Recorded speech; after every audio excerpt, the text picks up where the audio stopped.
Vivian, thank you very much for taking the time to join us and speak today. Perhaps you could outline what you see are the biggest challenges that the HR profession must tackle right now. Thank you for the invitation for this interview. It's a lovely conference here. So actually I think for HR professionals the biggest challenge is to tackle the new generation's needs. So also for the business, not only for HR professionals, I would say it's for the business, it's a challenge because they have very different needs that we can actually answer.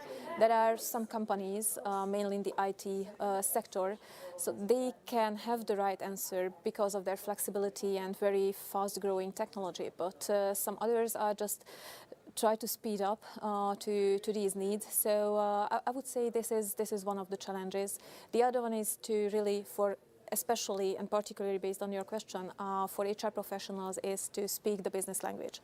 So many of HR professionals actually haven't got any experience in business functions, or business units, but only in HR. So it's really, I think, an evolution. So really to be able to analyze the data and speak their languages.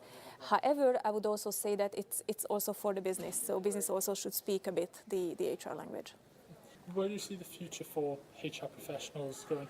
You mentioned is there a greater need for strategic business orientation? Absolutely. So I think the key direction is to be a bit more business relevant. And what is a new skill for HR, which should be somehow grasped, I would say, is the analytical thinking and understanding the big data, be able to analyze that and sort out the most important ones for the business to really support them based on with a fact-based and figures and number-based decisions. You mentioned analytics there and big data. Are you seeing that begin to have an effect on HR? And what areas have you explored with this, if you have? Actually, I think for all the companies, it's now just coming. So I know very few ones where it's really in place.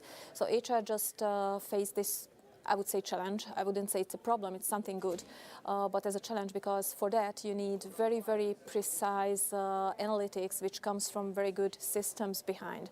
So even if you're an international company with a lot of locations, you should have a standardized system, standardized processes to be able to pull together the data. So I would say, yes, it's still a challenge. We are at the very beginning of this journey, and it should be a very strong cooperation, for example, with the financial controlling departments.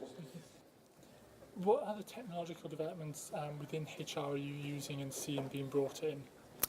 Actually, what we are currently using is the video recruitment, which can tackle the need of the new generation, but also the business really appreciated it because it's more flexible from timing point of view. We have a lot of huge number of applicants, so you can really shorten the time. However, still you can have the human touch, I would say, through these videos. So that's one. And actually, another one is an application for our new joiners who are just recently finished the universities, so they can communicate. It's a social collaboration platform, but also it's focusing on their own individual development. You're obviously a global company. What challenges does the global workforce bring for you in your role? So attracting them, I would say I'm working for an oil and gas company, so the industry itself is still quite stable, at least for those who are integrated businesses, such as MOL Group. So we have downstream and upstream business, so despite of the fact of the current oil price drop, we are still kind of stable. And what actually we face that for the new generation, stability is still, I would say, something attractive. However, the industry itself and the companies ourselves are more slower than, for example, FMCG or the technology companies. So we should somehow take that barrier and take the speed to really attract them.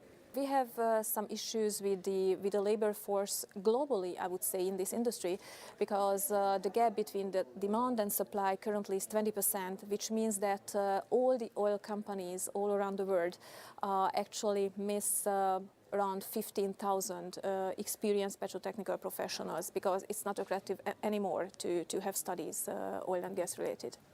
We had Ram Shriram start the conference with a lot of strong points about how HR should be pushing itself forward within business. What did you feel about what he was saying?